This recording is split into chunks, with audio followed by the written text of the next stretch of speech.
दोस्तों आज बात करेंगे उत्तराखंड में स्थित नीम करौली बाबा की, जिनका धाम कैंची धाम के नाम से जाना जाता है। और आपको बता दें कि एप्पल और फेसबुक के सीईओ मार्क जुकरबर्ग भी बाबा के भक्त रहे हैं। कैंची धाम की कुछ तस्वीरें हम आपको दिखा रहे हैं, जिसे आप स्क्रीन पर देख सकते हैं। दोस्तों बाबा नीम करौली का प्रभाव सिर्फ भारत में ही नहीं बल्कि देश की सीमाओं से बाहर भी है। दुनिया के दूसरे देशों में भी बाबा के भक्तों की लंबी लिस्ट है। दोस्तों बाबा नीम करौली के बाबा बनने की शुरुआत उत्तर प्रदेश से हुई। दोस्तों बाबा नीम करौली का जन्म उत्तर प्रदेश के अकबरपुर जिले में 1900 ईस्वी के आसपास लक्ष्मी नारायण शर्मा जी के घर में हुआ था। 11 वर्ष की आयु में ही उनका विवाह हुआ और लोगों का मानना है कि 17 वर्ष की आयु में ही उनको ज्ञान की प्राप्ति हुई और वो पूरे भारत का भ्रमण करके सत्संग करते रहे, ज्ञान की बातें बताते रहे और बाबा हनुमान जी को अपना आदर्श मानते थे और लोग उनकी कही गई बातों को पसंद भी करते थे। और इस प्रकार एक लंबा समय बिताने के बाद बाबा उत्तराखंड में नैनीताल के पास पहुँचे और वहाँ एक जगह बैठकर विश्राम कर रहे होते हैं। इसी बीच उनको एक युवक दिखाई देता है और बाबा उसको उसका नाम लेकर बुलाते हैं। वह युवक सोचता है कि यह कौन बाबा हैं, मुझे क्यों बुला रहे हैं और मेरा नाम कैसे जानते हैं। यही सब सोचते हुए वह आश्चर्यचकित होकर बाबा के पास जाता है। उसके वहाँ जाने के बाद बाबा बताते हैं कि मैं तुम्हें कई जन्मों से या बहुत समय पहले से जानता हूँ, तुम परेशान मत हो और मेरे लिए कुछ खाने का इंतजाम करो, मुझे भूख लगी है। उस लड़के का नाम पूरन था, जो कि आगे चलकर पूर्णानंद हुआ। वो अपने घर जाता है और अपनी माँ को सब बात बताता है कि एक बाबा हैं जो मेरा नाम जानते हैं और उनको भूख लगी है, उनके लिए कुछ खाने को दे दो। पूरन जो कि घर से बहुत संपन्न नहीं था, उसके घर दाल रोटी मिलती है और उसे वह ले जाकर बाबा को देता है और बाबा उसे बड़े ही मन लगाकर खाते हैं। फिर विश्राम करते हैं और पूरन से कहते हैं कि कुछ लोगों को इकट्ठा करो और वह कुछ दूर जाते हैं। फिर एक गुफा के ऊपर पड़े पत्थर को हटाते हैं।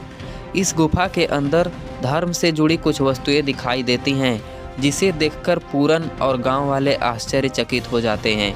उन वस्तुओं को देखकर यह लग रहा था जैसे अभी अभी रखी गई हो, जबकि उसी गांव में पूरन का भी बचपन बीता है और गांव वालों को भी यह नहीं पता होता है कि यह वस्तुएं कब और किसने रखी।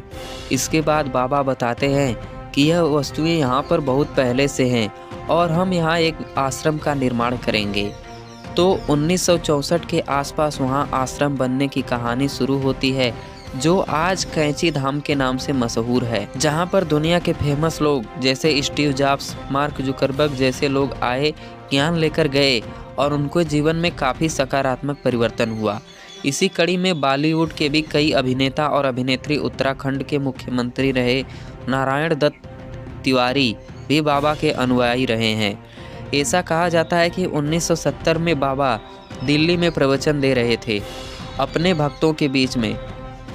उन भक्तों में कुछ भक्त बांग्लादेशी भी रहते हैं। इसी बीच उनमें से एक परेशान सा शख्स बाबा के पास आता है। बाबा उसके बोलने से ही पहले कहते हैं कि तुम परेशान मत हो, तुम्हारा भाई जल्दी ही जेल से छूटकर आएगा, तुम उसके स्वागत की तैयारी करो और वह अपने देश का राजा भी बनेगा। अब उस शख्स को यह समझ नहीं आता है कि उसका भाई पाकिस्तान की जेल में बंद है, उसे फांसी की सज़ा तय है, तो वह छूटकर कैसे आएगा और कैसे देश का राजा बनेगा। इसके बाद वह बाबा से कुछ पूछने की कोशिश करता है, पर उसके पूछने से पहले ही बाबा उसे दोबारा कहते हैं कि तुम्हारा भाई जल्दी ही जेल से छूटकर आएगा, तुम जाओ उसके स्वागत की तैयारी करो। वो आता है और कुछ दिन ही बाद बांग्लादेश एक देश बनता है और उसका भाई पाकिस्तान की जेल से छूटता है और राष्ट्रपति भी बनता है, जिनका नाम शेख मुजीबर रहमान है। और इस तरह से बाबा के कई किस्से हैं। कहा जाता है कि बाबा एक शाम को उत्तर प्रदेश के फतेहगढ़ में एक बुजुर्ग दंपत्ति के घर पर पहुंचते हैं और वह बुजुर्ग दंपत्ति बाबा के भक्त थे। वह बाबा को देखकर बहुत खुश हो जाते हैं कि बाबा अचानक यहाँ कैसे आ गए। बाबा कहते हैं कि यहाँ मैं रात्रि विश्राम करूँगा। वे बहुत प्रसन्न होते हैं और जितना भी उनसे हो पाता है वह बाबा की सेवा सत्कार करते हैं और उनका आदर और सम्मान करते हैं और खाना खिलाने के बाद उनको सोने के लिए चारपाई और कंबल देते हैं। रात में बाबा के कराहने की आवाज़ आती है वे उठकर देखते हैं तो बाबा कंबल में कभी इधर कभी उधर तड़पते हैं, छटपटाते हैं, तकलीफ में रहते हैं। डर के मारे बुजुर्ग दंपत्ति कुछ पूछ भी नहीं पाते कि बाबा को क्या हुआ। इस तरह से पूरी रात गुजारने के बाद बाबा सुबह उठते हैं और उनको कंबल लपेट कर देते हैं और बोलते हैं कि इस कंबल को खोलकर मत देखना और इसे गंगा जी में विसर्जन कर देना। तुम्हारा बेटा 1 महीने बाद वापस आ जाएगा।